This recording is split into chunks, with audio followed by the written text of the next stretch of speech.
प्रिय व्यूअर्स, यह Sanskriti IAS YouTube channel का PT think and solve program है। इस प्रोग्राम के अंतर्गत प्रत्येक दिन यूपीएससी और स्टेट पीसीएस से संबंधित 5 प्रश्न व्याख्या सहित उत्तर के साथ दिए जाएंगे।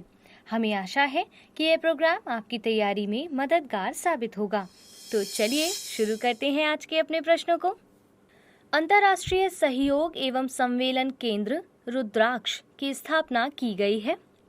उज्जैन, वाराणसी, कोयम्बटूर, नासिक।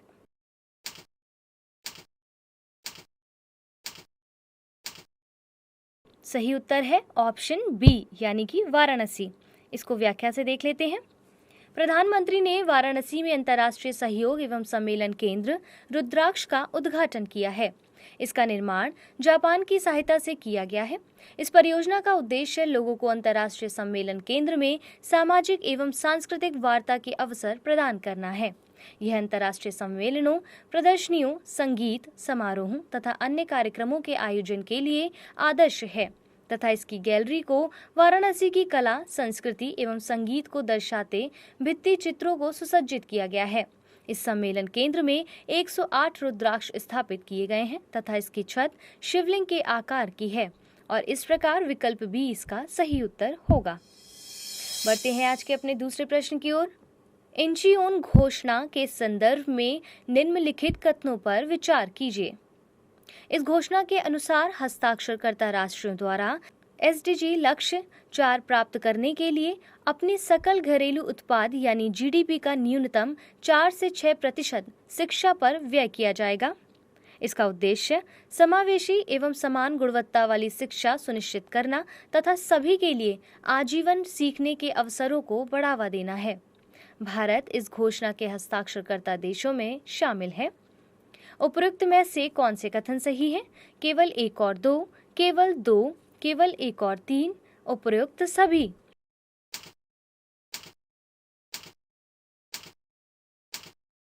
क्या होगा इसका सही उत्तर? ऑप्शन डी यानी कि सभी कथन करेक्ट है। इसको व्याख्या से हम थोड़ा समझ लेते हैं। संयुक्त राष्ट्र महासभा ने नवंबर 2014 में 15 जुलाई को विश्व युवा कौशल दिवस के रूप में मनाने की घोषणा की थी। इसका आयोजन पहली बार वर्ष 2015 में किया गया था।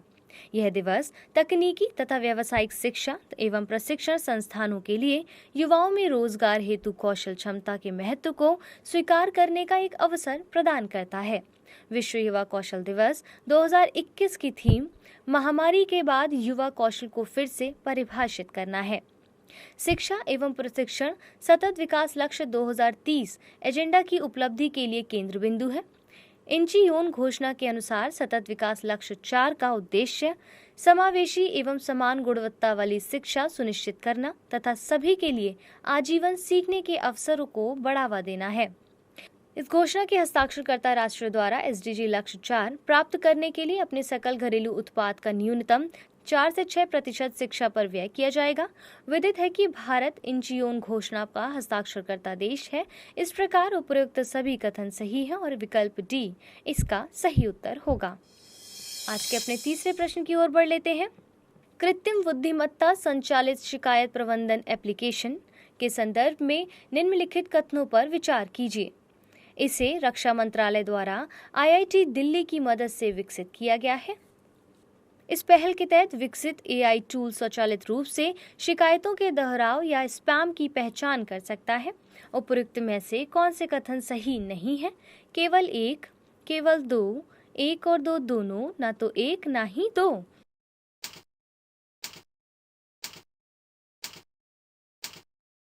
क्या होगा इसका सही उत्तर? Option A. व्याख्या को देख लेते हैं।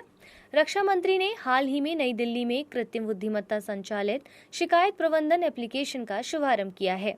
इसे रक्षा मंत्रालय द्वारा आईआईटी कानपुर की मदद से विकसित किया गया है। यह सरकार में शिकायत निवारण सुधार के लिए विकसित की गई पहली कृत्रिम बुद्धिमत्ता आधारित प्रणाली है। इस पहल के तहत विकसित एआई टूल लिखित शिकायत को समझने में सक्षम है, जिससे यह स्वचालित रूप से शिकायतों का दोहराव होने या स्पैम की पहचान कर सकता है। यह प्रणाली शिकायत के अर्थ के आधार पर उसे शिकायतों की विभिन्न श्रेणियों में वर्गीकृत कर सकती है। यह एप्लीकेशन सुशासन का परिणाम है जो सरकार तथा शिक्षाविदों के मध्य बढ़ते तालमेल को दर्शाती है। इस पहल को सरकार के एक और जन केंद्रित सुधार के रूप में देखा जा रहा है, जिसका उद्देश्य बड़े पैमाने पर लोगों को सशक्त बनाना है। इस प्रकार कथन 1 सही नहीं है, जबकि कथन 2 सही है और विकल्प ए इसका सही उत्तर होगा। आज के अपने चौथे प्रश्न की ओर बढ़ते हैं। हाइड्रोजन आधारित गतिशील परियोजना के संदर्भ में निम्नलिखित कथनों पर विचार कीजिए।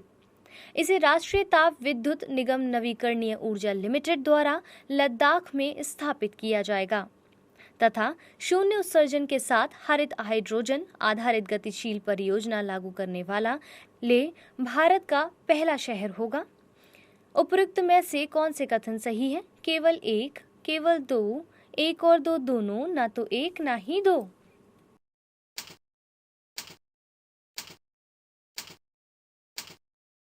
सही उत्तर है ऑप्शन सी। उपयुक्त दोनों ही कथन ठीक है, लेकिन व्याख्या से थोड़ा और समझ लेते हैं इसको।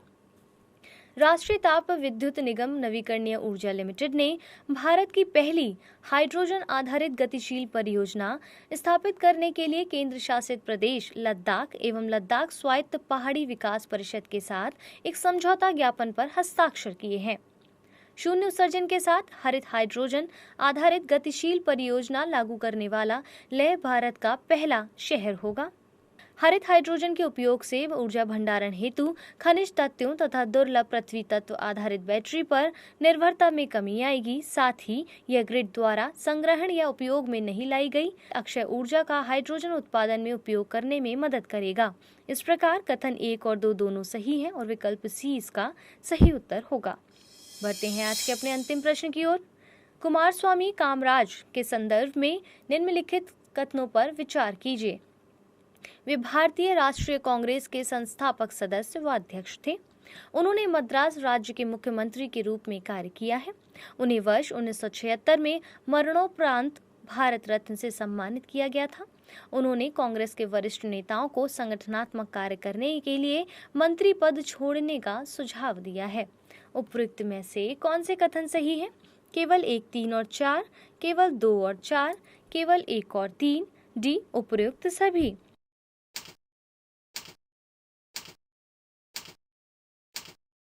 क्या होगा इसका सही उत्तर? Option D. सारे ही ऑप्शंस करेक्ट हैं। व्याख्या से इसको समझ लेते हैं। कुमारस्वामी कामराज, जिन्हें कामराज के नाम से जाना जाता है, यह भारतीय स्वतंत्रता कार्यकर्ता तथा राजनीतिज्ञ थे। उन्होंने अप्रैल 1954 से अक्टूबर 1963 तक मद्रास राज्य के मुख्यमंत्री के रूप में कार्य किया है।